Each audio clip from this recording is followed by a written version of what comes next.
This episode of Lucky's really long list of movies was originally uploaded on December 18th, 2024, and I gotta come clean and let you know this is the last episode of season 1. I said there would be 4 movies in this category, but life caught up to me. Like, comment, subscribe, and drink water. Love you, bye. It's Lucky's really long list of movies. I'm so sorry I'm late, everybody. Hi, sorry. I'm just gonna scooch. I know I'm so sorry I'm late. The traffic was great. I'm so sorry. Okay, sorry. Coming in. All right.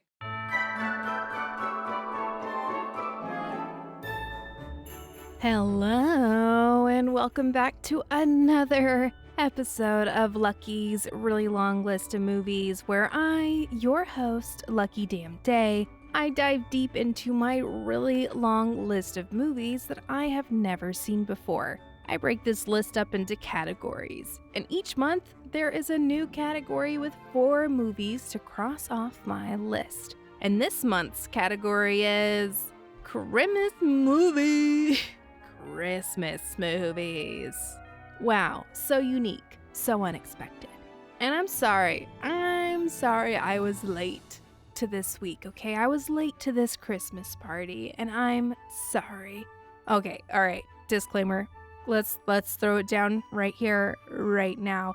I'm sorry, I keep hitting my desk. That's what that sound is. It is 4:30 in the morning. I don't know if you can tell by my crinkly, crackly voice, but it's 4:30 in the morning, and I start work at 7 a.m., and I'm usually working until 5, and then after I get off at 5, I have to start cleaning my house because it's the holidays, and blah, blah, blah, blah, blah, blah, blah, blah. Right, so the only time that I have to record this episode and to just get it going and get it moving, because I do want to talk about today's movie because it is really fucking fun. It's a fun one. I just punched the mic again. Oh, having too much fun. Okay, so let me get you caught up. I know I'm late, and I have the audacity to be like, let me get you caught up. All right, so we have Run Around Barefoot with Die Hard. We fell from the lackluster heavens with Unlikely Angel. And today, we are talking about the cult classic, Santa Claus Conquers the Martians, from 1964. Oh yeah, baby. I'm talking colorful, super creative, turn-of-the-century sci-fi flick. And it's Christmas. And it's from the 60s, and I swear to God, Christmas from the 60s, I don't know what happened. I think it was all of like the medical cigarettes or something. But Christmas from the 60s, have y'all seen Christmas trees from the 60s? They were literally made out of anything but a tree. It's kind of like when Charlie Brown Christmas, Charlie Brown is sad because like all the real Christmas trees are gone, and there's all these like aluminum weird trees. And I think that's the 60s. That's a 60s Christmas. So I get it. You know, now you might be thinking, wait, what?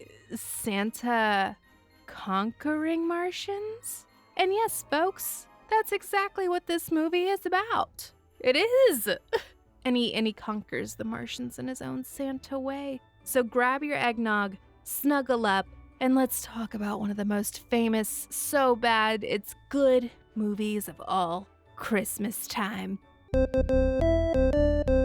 So before we go into talking about how to make a Santa Claus Conquers the Martians, let's do a recap of this bad boy.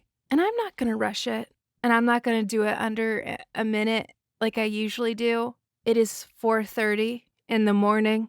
I think I'm challenging myself quite a bit already. Okay? I think this is the fastest I can talk. What a gift for you. Merry Christmas. Happy holidays. Speaking of the plot, did I or did I not call it in the poster prediction, y'all? I nailed it. I was off about the end, but the rest of it, I'm psychic. Okay. So the movie is about these sad little Martian children, because Martian kids, they don't play. They don't laugh, they don't smile, or, enjoy being alive, right? But it's all they've ever known, so, these Martian kids don't know what they're missing. That is until one September on Mars in 1964. The Mars TV, television stations, whatever, they start to show Earth television. And the little Martian kids get a look at good old Santa Claus from Earth. And then all of a sudden, the Martian children, they become self-aware, and then they start to understand depression, and they start to get curious about things like love and affection and something called a childhood. So now we have sad Martian kids, and the Martian adults are concerned, except for this fuck named Voldar. He's a shitty Martian with a thick 70s mustache. Truly, it's before its time. It was really thick. The Martian adults, right? Everyone but Voldar is freaking out about these sad little Martian kids. So the Martian adults, they call out to this elder called Chochum. And he is an 800-year-old Martian sage. Chochum is a screamer. And so they call upon Chochum, and Chochum just appears out of thin air, and he starts to scream, and he screeches this really long monologue about how mental health of the Martian kids has declined on Mars, and the kids are super sad right now because it's September on Mars, but back on Earth, it's the time of a Christmas. And so the adult Martians are like, what is a Christmas? And that is a direct quote from the movie. So Chochum, he starts to screech more and more about this Christmas, where this fat guy makes all these kids on Earth happy. So Mars, right? So Chochum is screeching, and he's like, Mars needs... That's literally what he sounded like. So Chochum is like, Mars needs to have a Santa Claus. Then, Chochum, he disappears without really locking in the specifics about this advice that he just kind of threw out there. Yeah, Mars needs a Santa Claus, not the Santa Claus from Earth. So, the Martians are like, cool, simple fix. We're going to go stroll by Earth and we're going to steal Santa. Whatever. Easy afternoon chore. But then the Martians, they get to Earth and they see all of the mall Santas, the Salvation Army Santas. Oh my God. Could you imagine if they saw SantaCon? Have you ever heard of SantaCon?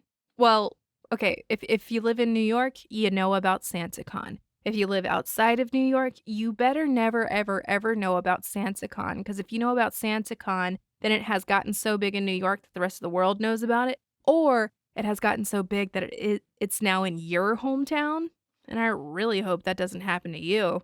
So SantaCon, it is the most cursed holiday here in New York City. Okay, so SantaCon is where all of these financial bros from New York, or all the financial bros in New York, and all the girls that they leave on red, they dress up like Santa and they hop from bar to bar until everyone is covered in tinsel and barf. Bars in New York City, they will ban SantaCon in their establishments, and they will kick people out dressed as Santa. And when I say bar, I don't mean hoity-toity places. If anything, they're like, yeah, financial bros, come on in, SantaCon. Ew. I'm talking my favorite bars. These bars that I like to go to, they will allow synthetic cum and people stapling singles to their titties, but SantaCon? No, that is too much hell. That is too much hell. And it is. It's awful. Gross, it stinks, it smells, it's crusty, it's disgusting. Oh, Krusty Kringle, Chris Krusty. I don't know what we're gonna call them. It's where were we? Right. Stealing Santa Claus. So, long story short, and I mean long, basically, The Martians, they hold these 2 Earth children by gunpoint, and they kidnap them and force them to find Santa, like little bloodhound dogs. Then the children face some of my favorite characters in the movie. So the children, they're like out in the North Pole and they're like wandering around because they're trying to escape the Martians or whatever, because the Martians kidnap them. They kidnap them and they take them to the North Pole. So the Martians hold these children by gunpoint. They kidnap them, take them to the North Pole. The children escape the spaceship, and now they're like running around the North Pole, right? It's super cold. And then they run into a polar bear. A polar bear? A polar bear.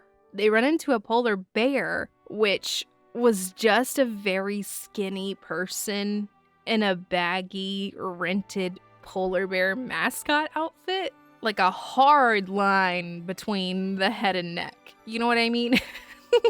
Oh my god, and then Torque, like the giant cardboard robot with light-up eyes. You know, say what you will about the cardboard set and sequined snorkel goggles. I loved every aspect of each set piece and costume. It was really impressive. It was really impressive. Fuck you, it was really impressive. You could tell someone got creative and did their best. And that's all I ask for. That and maybe like a good story. I do like a good story. And I do like this story, right? I do. I just think it was just like a little long here and there. So the kids end up finding Santa. The Martians find the kids. And then the robot finds Santa's workshop. And this is where we find Santa, right? So Santa is kidnapped and introduced to the children of Mars. Seems like there's only 2 kids on this planet. Cool. So Santa builds a toy shop and just accepts the fact that he has been kidnapped and forced into labor on a different planet. He's like, all right, gotta hit the hay. Long day tomorrow and forced labor on Mars. There is a bunch of silliness that goes on with the toy factory. Voldar, that mean guy, he keeps trying to like fuck up Mars Christmas and he keeps failing. But then, you know, Santa, he wraps this all up. He wraps up this whole story. Santa, he's got an idea. There is this dumbass Martian. I haven't mentioned him this whole time. His name is Droppo. And Santa is like, oh my god, you have had a dumbass clown all along. This is your Santa. This is the guy. Droppo became the new Santa of Mars, and the kids are sent back to Earth with Santa just in time for Christmas Eve, of course. And that is the end of the longest... No, this is not the longest recap. The longest recap was Parasite. I took the entire almost 2-hour-long episode talking about the plot of that movie. I love Parasite. And I love this movie too. All right. Wow, what a normal recap. Sorry about that. I'll be back on my bullshit next time. Maybe. Depends. I truly never know what to expect with these movies because I've never seen them before. So let's jump on my time-traveling sleigh and hear what past Lucky had to say about watching Santa Claus Conquers the Martians for the very first time. That's right. It's time to listen to my first take. This is where I watch the movie and I record my first take during the credits. I don't remember how I recorded it this time. I did not do it on the mic, so that must mean I have a video somewhere. Oh, I found it. Okay. All right. Okay, here we go. Are you ready?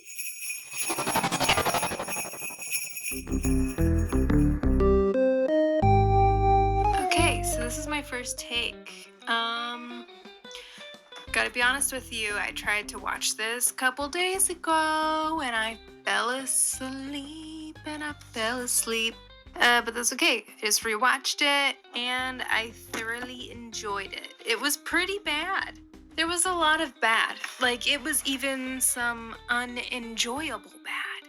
It also makes for a good movie to play and just have it on in the background at a party. because like the plot drags, man. Like it drags. Like I was like, come on, let's go. Speed it up here. And it wasn't even that long. My favorite character was the mom Martian. I thought it was fun. I liked all of the sets. The sets were fantastic. That was cool. That was fun. That was a really nice effort. I did not like that Santa's laugh. I thought it was a bit menacing, and I thought it was a little scary. And I thought it was a little mean. I didn't think it was jolly at all. Yeah, that's about it. Bye. Thank you, Past Lucky. Yeah, no, I still agree with that. I still think that the movie was like a little too long. I think every scene had maybe about 2 minutes that could have been cut off, and it just dragged. It dragged a lot for me. And I did fall asleep the first time I watched it. When I tell y'all I'm getting burnt out, I'm getting burnt out. I passed out when I watched it the first time. And then I was like, all right, let me try this again on a day where I've slept. So not like a day like today. Just kidding. I go to bed really early now. I go to bed like around like 7:30 or 8. Yeah, I know. I can't keep my eyes open. Ugh. Which means I can't socialize with anybody. Anyway, so... because everyone hangs out like at 7. Anyway, so yeah, Mom Momar, I think was her name. Momar, she's the mom Martian. Bomar is the boy Martian. Gurmar is the girl Martian, and then Kimar is the king Martian. I guess Kimar sounds better than Domar or Damar. Not really. Oh, well, whatever. He had to be the king. So that's my recap. And I do agree that the Santa had an evil laugh. His laugh was very like, yeah. Like it was like a ha, my plan is working kind of laugh. Oh my God, what if that wasn't Santa? What if that wasn't Santa and it was Santa's evil brother Crunch Kringle? The inventor of SantaCon. Yeah. Okay. All right. Let's keep it pushing, shall we? There's a lot I want to talk about with this movie, mainly just because I thought this movie was a creative idea. I liked it.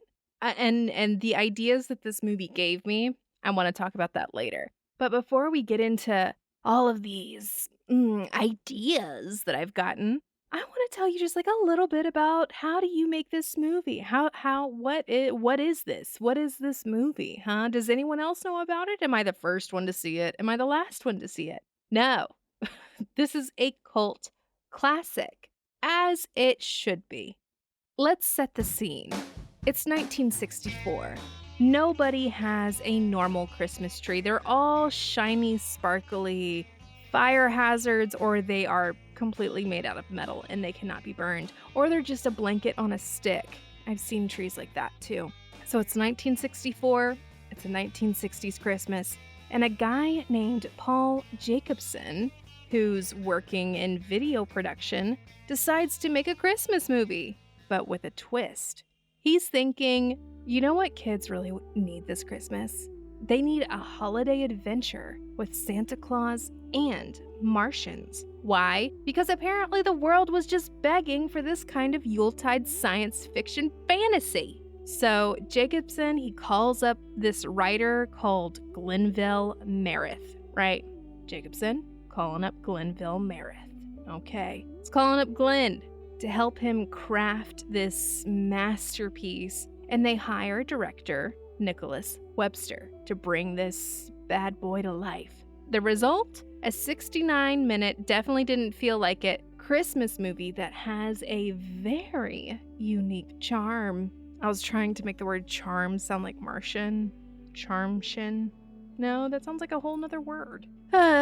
Anyway, the film stars John Call as Santa Claus, 10-year-old Pia Zadora as Gurmar, the Martian Girl, and in her first film role, Doris Rich, as Mrs. Claus. And I was shocked to learn that this movie, Santa Claus Conquers the Martians, is the first movie to show Mrs. Claus on the silver screen. Talk about herstory. And also, she's wearing purple. Purple? Ugh, I guess they didn't get the memo yet that Mrs. Claus is also supposed to be decked out in some bomb-ass Santa stuff, but no, she's wearing purple. Whatever. Okay, so let's talk about where this movie is made. I know, I'm like flying through this. Okay, I know, we're moving along here. We're moving along really quick, really speedy, all right? Take note, Glenville. All right, this is called pace, and we're keeping it up. All right. So let's talk about where this movie was made. Because let's just say it's not like your typical Hollywood blockbuster. You could even say it wasn't a Hollywood blockbuster.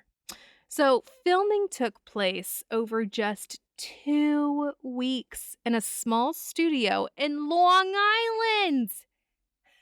You know what? Tracks. Makes sense.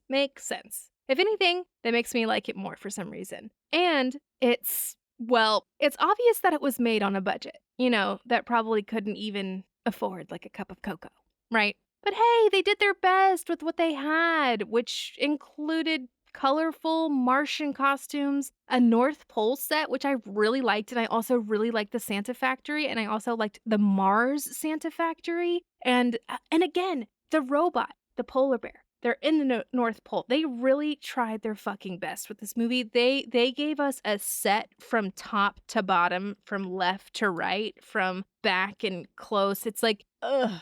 It was so good. And I love those Martian costumes, and I thought everyone looked good, even though the paint job was really bad on a lot of people. But, you know, I liked it. But everything was on a budget, and I can respect that. And you know what? For a low-budget flick, they did get creative with their set design.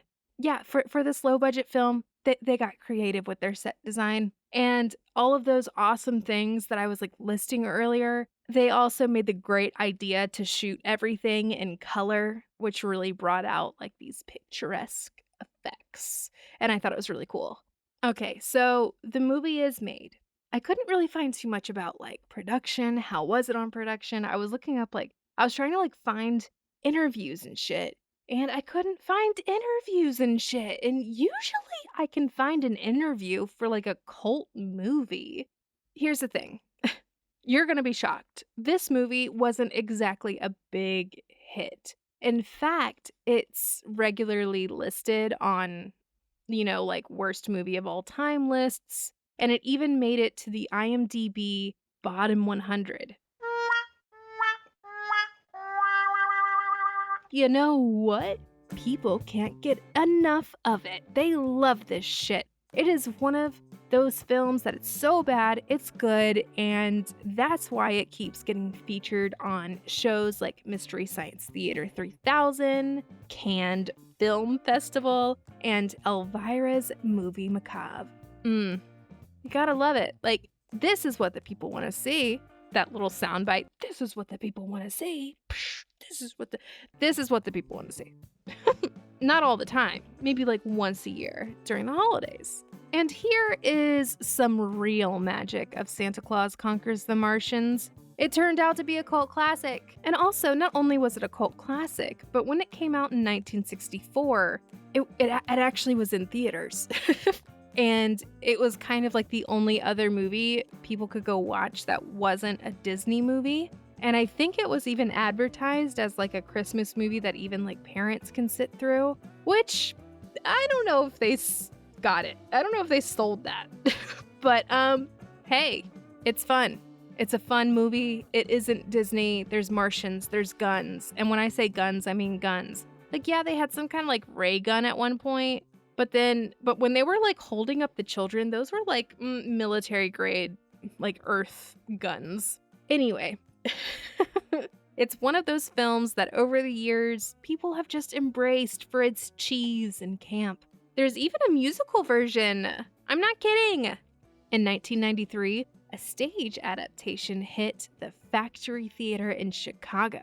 and it's become a local tradition performed every holiday season.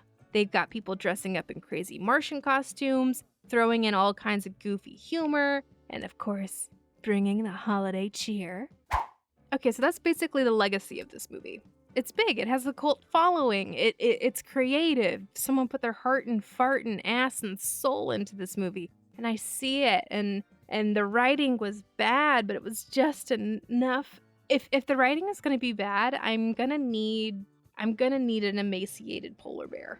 I'm gonna need a cardboard, robot. I'm gonna need a spaceship. I'm gonna need sets, costumes, sequins. I'm gonna need it. And they brought it. And it inspired my little brain to come up with a few ideas and to ponder on a few things. And I just want to ponder with you. I'm giving you puppy dog eyes. I'm like, is that okay?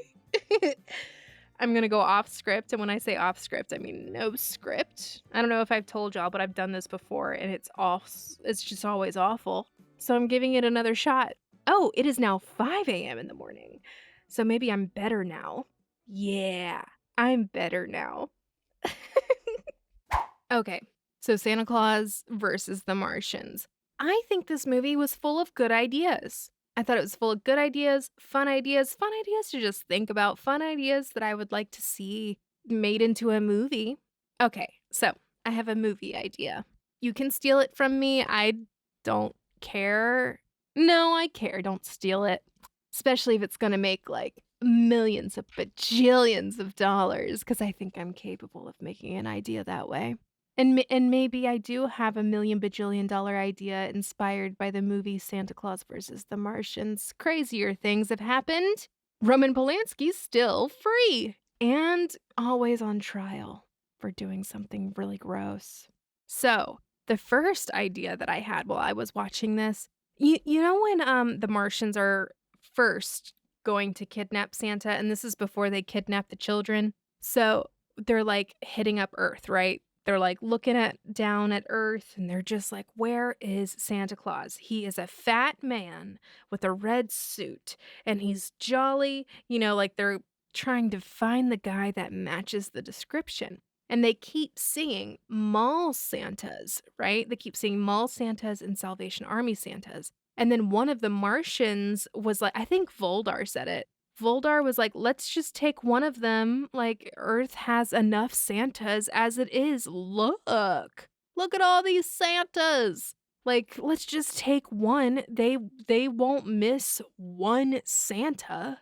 And I was like, there's your movie right there. I was like, you should have taken one of the mall Santas, taken them back to Mars. And this mall Santa could be a Billy Bob Thornton bad Santa. And then the bad Santa is taken to Mars, and then maybe Santa learns how to love. Maybe Mars is the first place where he's actually accepted and he's actually treated with respect on another planet. And then the entire movie he's trying to go home, right? Billy Bob Martian Santa is trying to go home the whole time, and then at the end of the movie he realizes he was home all along on Mars. And then he stays there and he becomes the Mars Santa. And then, Mars is just so depressed, it would work. Okay, that was the first idea that I had. Other ideas, I was like, well, what about the other planets? I'm looking at you, astrology babies. That's right, I am into astrology. I feel how can you not be? Every time Mercury gets close to us, everything goes fucking haywire. I'm into astrology. I love astrology. Oh, you don't believe in it and you just have to tell me? I don't care. I don't care. I think astrology has some weight to it. I have seen some stuff. I've experienced some things. And yeah, I got my beliefs and you got yours, baby. So the other planets, right? I'm like, well, what are the other planets doing? What are those kids like? What would that Santa Claus be like? So I'd like to start with Pluto. I'm not going to do every fucking planet because there's a lot. And I am tired. In a good way. I'm having fun. I wonder if my partner can hear this while he's like trying to sleep in the room next door and he's just like, no, she really. Oh boy. Because another person that is suffering from my burnout is my partner because I'm just doing crazy things that I normally wouldn't do. And I don't even know I'm doing crazy things, but he knows I'm doing crazy things. Whatever. Pluto. Okay, so Pluto. I love Pluto. Pluto is cool, especially like in astrology. Pluto is cool. Pluto like represents like what? Like the underworld in astrology, and that is sick. And also like so Pluto represents the underworld. So what are the children like? The children are like wafer paper ghost kids, like from Coraline. Yeah. I'm going to say that Pluto has a total of 6 children.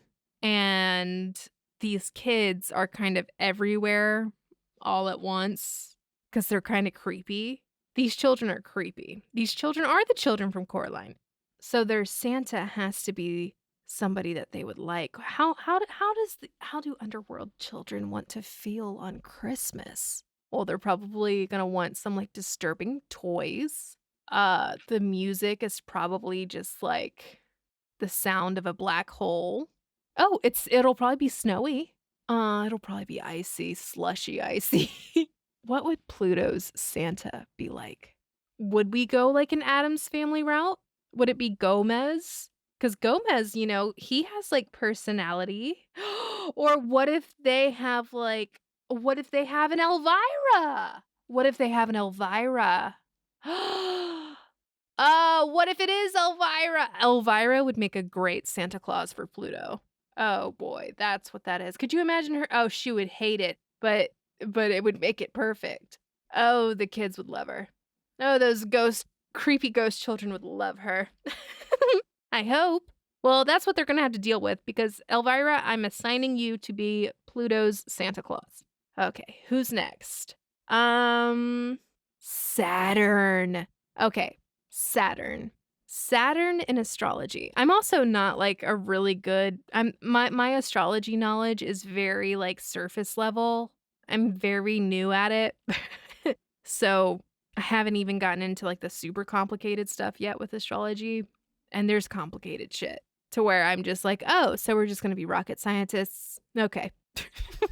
It's a lot about space. It's a lot about outer space. Anyway, Saturn. Saturn in astrology, I hear people call Saturn Daddy Saturn. Because Saturn, when it comes back into alignment with, I sound crazy, when it comes back, or when Saturn starts to reposition itself the same way it was positioned while you were born, when it makes its return like that, I know it's like your life gets switched like upside down. It's like a mental battle. It's crazy. It's your Saturn return. Everybody has it. Everybody goes through it. We go through it like more than once in life. Like we go through it. It's around 20 to 30 and then we hit it again, I think around like 50 to 60. I don't know. So Saturn in astrology, Saturn is like the teacher that is like good at their job and you need this teacher so you can like pass your class and you can like move on with your life, but also you don't like this teacher or it's just harder to work with this teacher because this teacher will not let you slide with anything for your own fucking good. Like this teacher will not allow you to cut corners because you cannot cut corners all the time. That's what Saturn reminds me of. But also like not a stickler. Like just like somebody that's just like, you have to do it this way. I'm sorry. Like it has to happen this way. It's like for your own good. And then if you're not listening to Saturn, Saturn will make you listen. Plop you right on your ass and make you listen. Saturn energy is very important energy, but it's very powerful. So the children of Saturn, there's only one child. I would say there's only one child on Saturn, and that child actually runs Saturn. And this child is a genius and is actually helping keep the adults in line, and the adults also trust the child because the child has a fresher take on life. And on Saturn, I guess that's important. And this little fake reality I'm making up right here on the spot. So this one child, does this one child need Santa? Yes, because all kids need Santa if they want Santa. So, ow. Saturn. Saturn. You know what? Saturn, you have the same Santa as Mars. Let me explain. That would make that Santa very opposite to the kid on Saturn. Because imagine, like, the kid on Saturn needs to let loose. Who better than that dumbass Martian, right? Drapo. Like, when he's done helping the 2 kids from Mars, he can go over to Saturn to help the one kid, and that one kid can be like, "Oh my God, you're covering 2 planets? That's not ethical. That's not ethical. That's not logical." Or ethical, probably it's probably not ethical. But like, like the Saturn kid would be like, "Wait, what? That just breaks some rules." And Droppa will be like, exactly.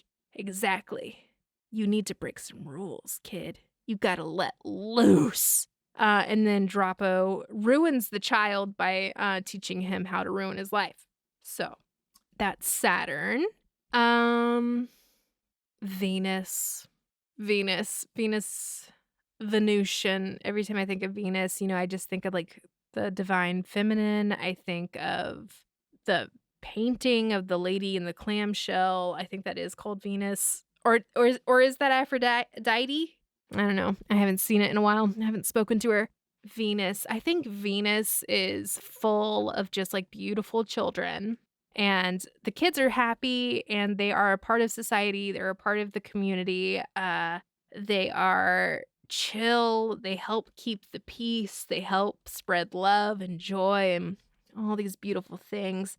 So, I don't think Venus would like an opposite Santa. I don't think the children, unless it's Joan Jett. What if Joan Jett, I'm just picking celebrities.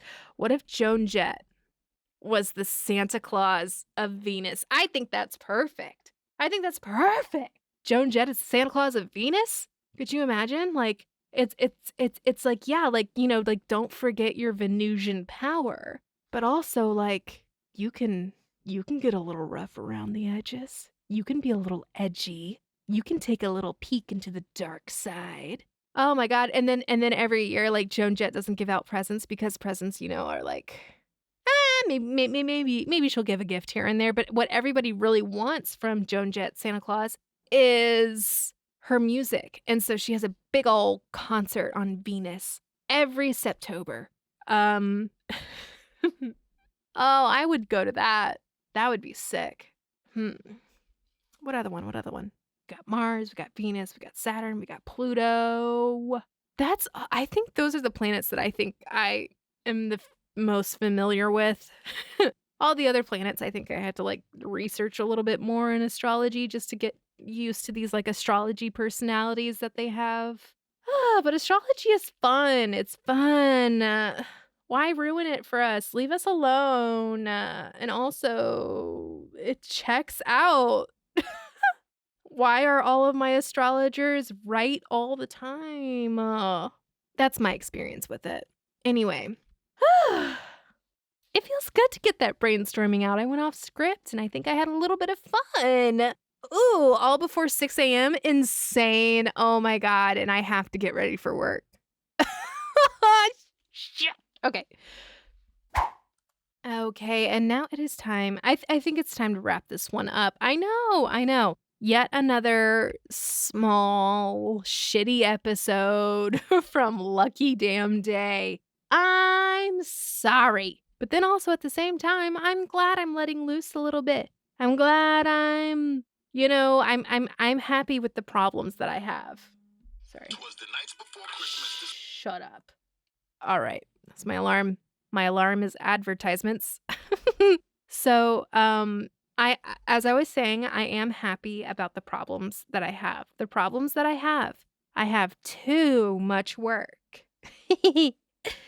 I don't have enough time to prepare for my family who is coming to stay with me on Christmas. Oh my God, where am I gonna find all the time to wrap all these presents that I got for people? The fact that I even got presents for people, this is insane to me. The fact that I could even get gifts for people, because I was like, that's not gonna be happening for another couple years. Yeah, it's dire straits out here, babe. I am not living the life of the rich and famous. But no, still, I am very thankful for these problems. These are some like wholesome, festive issues to have. And I'm happy that I have them, and I can't wait to take care of them, and it's gonna be a good time. And thank you for being patient with me. Thank you for being patient with me and allowing me to be burnt out and all this fun stuff. So let's wrap up Santa Claus versus the Martians. So let me tell you, Santa Claus versus the Martians, this movie has so much legacy, right? From tongue-in-cheek novelization in 2005 to an attempted remake in 2022, which never happened. That's a crime. Come on, 2002 was the year to do it. Jesus. 2002 to 2006, babe. Like, you could have. Early 2000s would have been perfect. Anyway, so either way you look at it, I think that a remake could happen in the future because Santa Claus Conquers the Martians is here to stay, baby. Oh yeah, it's here. It's not going anywhere. And if you're looking for the ultimate cheesy Christmas treat, pop this movie in, grab some popcorn, and make the popcorn like festive somehow, and like prepare to question everything you thought you knew about the holidays. Right? And everything that you knew about holiday movies. When it comes to holiday movies and it's your turn to pick, pop this one in. Don't tell anyone anything and just sit back and enjoy the ride, baby. Oh, and don't forget to sing along to that catchy, offbeat theme song. Yeah, yeah, yeah. Santa Claus is coming. Yeah, yeah, yeah. I love Santa Claus. Hey, hey, hey. Or whatever. All right. So there you have it. Santa Claus, Martians, and a whole lot of holiday madness. And if you've never seen it before, give it a watch. It is on Amazon Prime. I think it's like everywhere on YouTube for free. Like, it is shamefully on YouTube for free on multiple accounts. Like, you just type in this bad boy. I didn't even have to go to Amazon. I could have had a YouTube experience, but I didn't. I went to Amazon and I had an Amazon experience, and it was pretty good. And if you've seen it already, I'm sure you'll agree. It's so bad. It's good. And that's exactly what makes it perfect for the holiday season, and for me, and for this category, and for you. All right. That's all for today's episode of Lucky's really long list of movies. And be sure to subscribe, rate, and review. And if you enjoyed this episode somehow... Oh, I read my sentence wrong. Give us a review if you like this episode. Give us a review if you like this episode and you think I deserve to keep doing this. And remember, keep your holiday spirits high and your movie choices delightfully weird. Until next time, folks, I'm Lucky Damn Day, and I will smell you later.